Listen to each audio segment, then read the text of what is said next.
miilli maalti ta'e afarti waraane maali akkamirratti wal geessan ati dubartiidha warraan bobbaatu warratti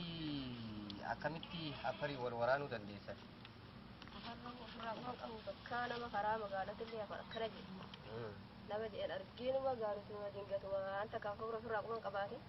oo hawaasni bal'aan quba qabaate malee ganamuma odoo diinummaa geenye manaa gabbaanee wayu fura akkatti duratti walitti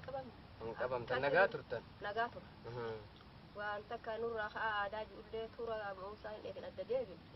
godaanaa isaa ijoollee hin dhageen arra gabbaanan maslii isaa odoo boo dhiisaa re'ee jennu boo qawwee afar nama dhoosise malee hin dhawun hin dhayinaa qawwee hin dhayinaa jedhe kun gaa boo dhiisaa re'ee gaan warshaa akkatti beekta gaaratti harkanuma kana warrumatti dhufe re'ee akkatti warra keessa bune kana banee jedhee re'ee fuula olitti kana re'ee dhiisaa ganti tokko afaan kanatti gajjaarrate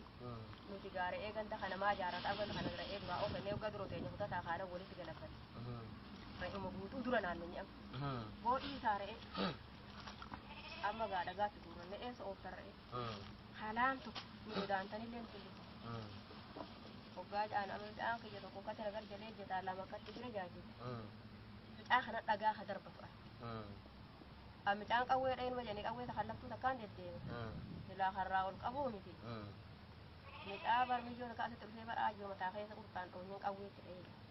qawwee jalaa kofee gara jala dabartee qawween ganaa kana maa isan dhaamu akkanumatti duraanuu gooroo barra goree larkuun ifaa golgol hogga laalle qabibsaa fi marqollee waliin gurraachu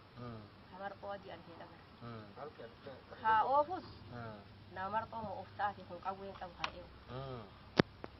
hoggaa jennoo qawwee dhaqan midhaasanillee dilii eegasii haasan keenya bardil godheenuma jammalee akkanumatti bishaanatti godhe laala kanneen afuun asirrabbii hoggan akkatti fuula gaggara gala jiru